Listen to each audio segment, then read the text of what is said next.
नमस्कार साथियों, निर्माण क्लासेज अयोध्या में आपका हार्दिक स्वागत है।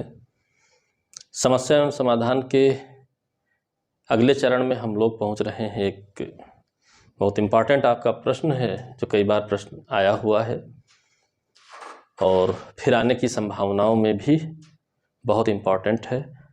देखते हैं आज का प्रश्न क्या है, कौन सी समस्या पर हमें विचार करना है, क्योंकि समस्या थोड़ी टेढ़ी है। कभी भी आपके हत्या आपराधिक मानववध से जुड़े हुए प्रश्न अगर आते हैं तो आपको बहुत सोच समझ कर उत्तर देना होता है। प्रश्न में लिखा हो या न लिखा हो, यदि आप उसे दोषी मान रहे हैं, आपराधिक मानववध या हत्या किसी का भी, तो आपको उसके बारे में डिफरेंस भी बताना जरूरी होता है कि क्यों आप आपराधिक मानववध मान रहे हैं या क्यों आप हत्या मान रहे हैं, क्यों वो उस कैटेगरी में आ रहा है। तो इन बातों को भी ध्यान देना रहता है ऐसे प्रश्नों में। तो देखते हैं क्या है प्रश्न हमारा। प्रश्न है, का और खा दो लोग हैं, आपसी संबंध खराब थे, दोनों के संबंध अच्छे नहीं हैं।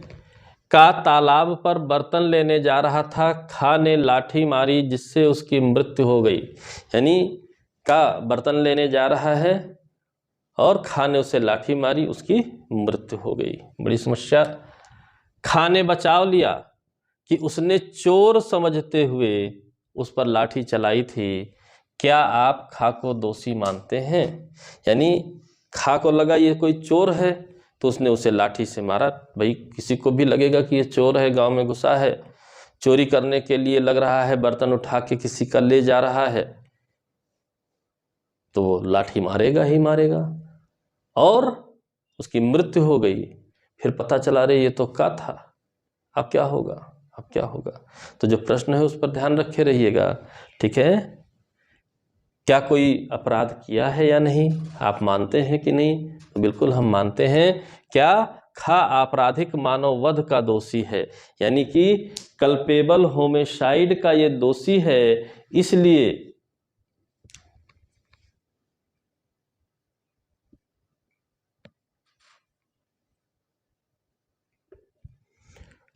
आपने क्या कहा, खा आपराधिक मानववध के अपराध का दोषी है।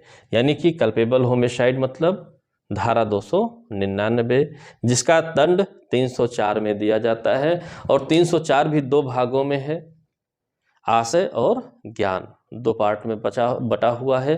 फर्स्ट पार्ट आशय से संबंधित है, सेकंड पार्ट ज्ञान से संबंधित है, ठीक है। सेकंड पैरा ज्ञान से संबंधित है। तो कहाँ पर दोषी होगा? वो आपराधिक मानववध का दोषी है। धारा 304 के पैरा 2 में हम इसे दोष सिद्ध प्रदान करेंगे, 10 वर्ष तक की सजा देंगे या जुर्माना या दोनों दिया जा सकता है। अब बात आई, खान ने जो ये बचाव लिया कि वो चोर समझते हुए उसने लाठी चलाई, तो उसने साधारण अपवादों की धारा 79 का बचाव लिया, तथ्य की भूल का। विधि हमें आपको न्यायानुमत बनाती है, हमारे एक्ट्स को जस्टिफाई करती है। यदि तथ्य के भूल में किया गया हो कोई कार्य और वो अपराध की श्रेणी में आ रहा है, तो 79 हमें न्यायानुमत बनाती है कि नहीं, वो अगर तथ्य की भूल में है तो वो एक्ट अपराध की श्रेणी में नहीं आएगा। उसका बचाव लिया, बचाव लेना चाहा, लेकिन आपने तो बचाव माना नहीं, आपने आपराधिक मानववध के अपराध का दोषी करार कर दिया। क्यों क्यों? कारण भी जानना पड़ेगा। हत्या क्यों नहीं है, मृत्यु हुई है, हत्या क्यों नहीं है, तो आपको स्पष्ट जानना चाहिए। अभी हम एक क्रम में पढ़ लेंगे कि लाठी मारना, लाठी मारना, ठीक है, इसकी जो चोट होगी सामान्यतया प्रकृति के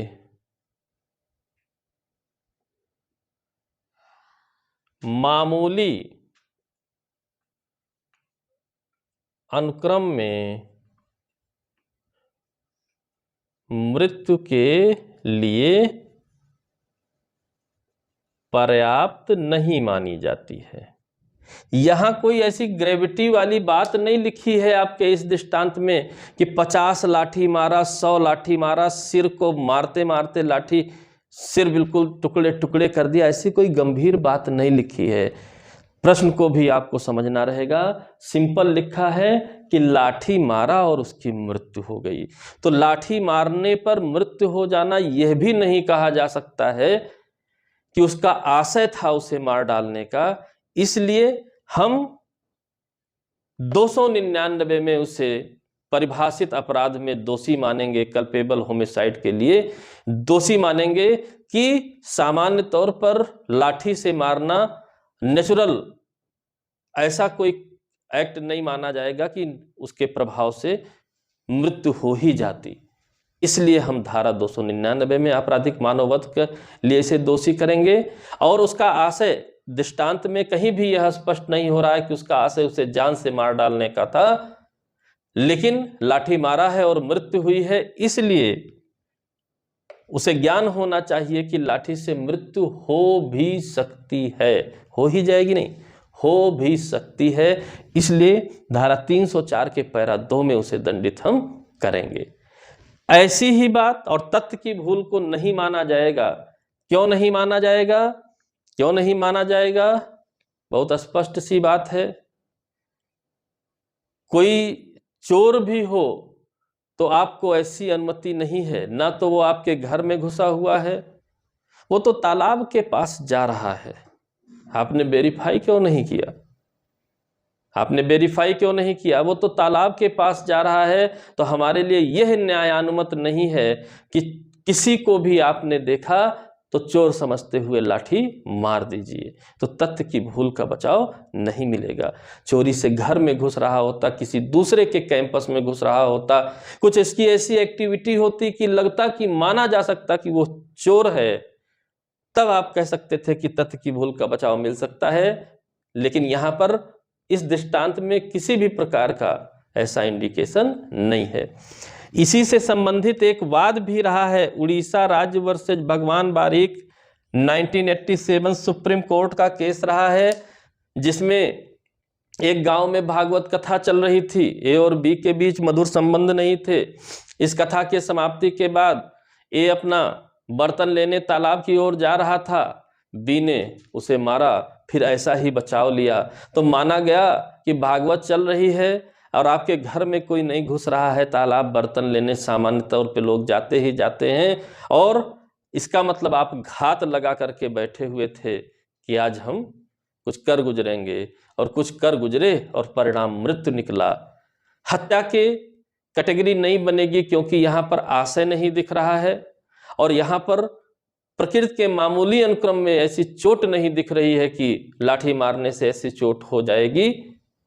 इसलिए हत्या की कैटेगरी में हम न रख करके मृत्यु हुई है आपके एक्ट के परिणाम स्वरूप, इसलिए हम इसे किस कैटेगरी में रखेंगे? आपराधिक मानववध कल्पेबल होमिसाइड की कैटेगरी में रखेंगे। और धारा 304 जहां पर आपराधिक मानववध का दंड दिया है, उसके दूसरे पैरा में आपको दंडित किया जाएगा। और तथ्य की भूल कि आप चोर समझते हुए उसे मारे हैं का बचाव नहीं दिया जाएगा, क्योंकि चोर का अगर आपके चोरी के आशय से, अपराध करने के आशय से कोई एक्ट कर रहा है, तब तो आप स्वयं और दूसरे की संपत्ति आदि की सुरक्षा के लिए ऐसा कर सकते हैं, अन्यथा नहीं कर सकते। और देखा जाए दूसरी तरीके से भी तथ्य की भूल का भी बचाव नहीं मिला। और अगर आप प्राइवेट प्रतिरक्षा से भी जोड़ना चाहें तो किसी भी चोर को ऐसा मारना कि उसकी मृत्यु हो जाए, इतने तक की अनुमति नहीं है। और आप जानते हैं प्राइवेट प्रतिरक्षा के अधिकार का अतिक्रमण करते हुए भी अगर कोई एक्ट करे और परिणाम मृत्यु हो जाए तो वो आपराधिक मानववध की कैटेगरी में आता है। आप पूरा डिस्कशन कर सकते हैं इस पर। और इस पर भगवान बारीक यानी उड़ीसा राज्य वर्सेज भगवान बारीक का 1987 का वाद भी मौजूद है। लगभग सिमिलर फैक्ट थे। और इन सब परिस्थितियों को ध्यान में रखते हुए हमने कैसा दोषी बनाया है, इसे आपराधिक मानववध का दोषी पाया है, और धारा 304 के दूसरे खंड में हम इसे दंडित करेंगे। तो ये आपका दृष्टांत था, इस बात को आपको ध्यान रखना है। ठीक है, तो अगले हिस्से में ये दृष्टांत यानी कि आपको अगर समझ में आया हो तो वीडियो को लाइक करें, शेयर करें, सब्सक्राइब करें, ताकि ज़्यादा से ज़्यादा लोगों तक पहुंच सके। ठीक है, ये प्रश्नों को आप इनके नेचर को आप जान रहे हैं। लगातार ये प्रश्न आते हैं और आने ही आने हैं, और अगर यहाँ आपका कॉन्सेप्ट क्लियर हो जाएगा तो ऐसे प्रश्नों में नंबर भी आपको खूब मिलता है, अगर सही तरीके से आपने लिखा है। बहुत लॉन्ग क्वेश्चन में उतना नंबर नहीं मिलता है, कटौती की दर ज़्यादा रहती है। छोटे छोटे प्रश्नों में पूरे नंबर मिलने की भी संभावना रहती है, दृष्टांत टाइप के जो प्रश्न होते हैं। तो आप लोग धीरे धीरे इसको मेंटेन करते रहिए। परीक्षाएं आने वाली हैं, चाहे प्रीलिम्स हो, चाहे मेंस हो, चाहे इंटरव्यू हो, हर जगह के हिसाब से आप प्रिपेयर रहेंगे। ठीक है, इसी आशा के साथ कि आपको बेहतर लगा होगा। अगले समस्या तक के लिए अगली समस्या फिर हम नेक्स्ट क्लास में करेंगे। तब तक के लिए जय हिंद, जय भारत, धन्यवाद।